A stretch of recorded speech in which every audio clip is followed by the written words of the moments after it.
दोस्तों आज हम बात करेंगे चिलर की ड्राइंग के बारे में। हमारी जो चिलर की ड्राइंग है कुछ इस तरीके की होती है। ये आपको दिख रहा है, यहाँ पे ये कूलिंग टावर है तीनों, ये जो 1 2 3 है ये कूलिंग टावर है हमारे। उसके बाद ये जो ब्लू कलर में है ये हमारे 3 चिलर है, चिलर 1, चिलर 2 और चिलर 3। आगे ये पंप है जो रेड कलर से दिखाया है, चिलर के पंप है। और साइड में ये जो सिंबल भी दिए रहते हैं इसके। तो ये चिलर की कुछ इस तरीके की डायग्राम होती है और इसमें सारे सिंबल दिए रहते हैं।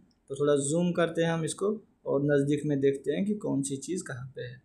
ये आपको ब्लू कलर में जो दिख रहा है ये इसका जो टोटल बेस का जो विड्थ है ये 7.4 मीटर है। और इस पे ये चिलर रखा हुआ है ब्लू कलर में। ये चिलर 3 चिलर है, ये हमारे एयर कूल्ड चिलर है।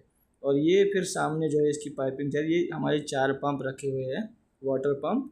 ये 4 इस लाइन में लगे हुए हैं, फिर ये कनेक्शन हो रखा है इनका भी। और ये पीएचई इधर रखा हुआ है और ये मेन हेडर यहाँ से जा रहा है, इसमें ये तीनों चिलर हम कनेक्ट करेंगे। तो चिलर ये ड्राइंग हम आसानी से इसको पढ़ सकते हैं, इसमें कोई ऐसा दिक्कत वाला चीज़ नहीं रहता है। ये हमारी पाइपिंग है, ये मेन हेडर हमारा जा रहा है, सक्शन लाइन और डिस्चार्ज लाइन। और सारी में 2 2 पॉइंट है, इनपुट और आउटपुट एक एक चिलर में जा रहा है हर सेक्शन पे। एक चिलर में ये देखिए इनपुट आउटपुट यहाँ पे जा रहा है। उसके बाद दूसरे चिलर में भी सेम हमारा इनपुट एंड आउटपुट, और तीसरे में भी वैसे ही हमारा है। और ये फिर पंप में कनेक्शन है, जो पंप वाटर फ्लो करता है तो वो पंप हमारे लगे हुए हैं। और पीएचई के साथ ये मेन जो लाइन हमारी आ रही है उसके साथ ही ये सारे कनेक्ट हो रखे हैं। और इसमें क्या है, सारे जो ये सिंबल दिए रहते हैं ये हम आसानी से इसको रीड कर सकते हैं। जैसे साइड में दिया रहता है ये अलग अलग सिंबल, जैसे बॉल वॉल BY दिया हुआ है, या वाई स्ट्रेनर हो गया। उसके बाद हो गया हमारा नॉन रिटर्न वॉल। और उसके बाद बटरफ्लाई वॉल, ये एक तरीके का दूसरा बटरफ्लाई वॉल हो गया। फिर उसके बाद जो है फ्लेक्सिबल कनेक्शन, कुछ इस सिंबल से हम दिखाते हैं। फिर प्रेशर गेज है, फिर है pressure transmitter, temperature gauge, temperature transmitter. उसके बाद है हमारा बॉल वॉल। तो ये सारे सिंबल जो साइड में है यहाँ पे भी आपको दिखेंगे। ये आप यहाँ पे दिख रहे हो, ये हमारे जो पंप है उसमें ये सिंबल, ये देखिए आप यहाँ पे बड़ा बड़ा वाई स्ट्रेनर दिख रहा है। वैसे ही सारी चीज़ों का सिंबल ड्राइंग में बना रहता है, कहाँ पे कौन सी चीज़ लगी है। या नीचे भी इसके सेक्शन अलग अलग काटे हुए होते हैं ड्राइंग में, तो उससे हमें आसानी से पता चलता है कि हमें कैसे इंस्टॉलेशन करनी है और कौन सी कहाँ पे चीज़ रखनी है। तो कुछ इस तरीके से हमारे ये चिलर लगे रहते हैं।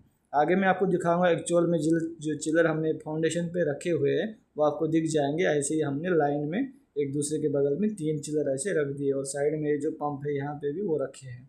तो वो मैं आपको अभी आगे दिखाऊंगा।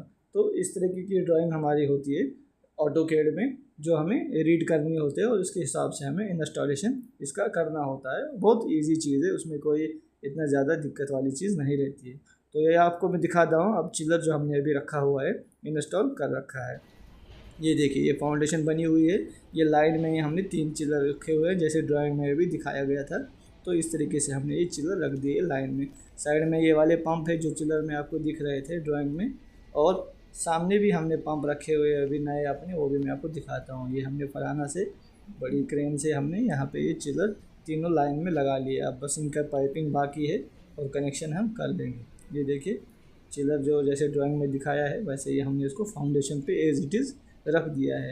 नीचे इसका वो वाइब्रेशन शॉकर लगा हुआ है, वाइब्रेशन वाला, तो वो उसी पे ये रखा हुआ है। और पूरी फाउंडेशन पे एक जगह रखा हुआ है। जैसे ड्राइंग में ये कंप्रेसर, इवापोरेटर वगैरह दिया है, हीट एक्सचेंजर, वैसे ही हमने इसको इंस्टॉल करा है। वो सामने पंप लगे हुए हैं मेन हेडर, उसमें ये इनका कनेक्शन भी अभी जुड़ जाएगा जैसे हम इसको काम करेंगे। तो कुछ इस तरीके से होता है।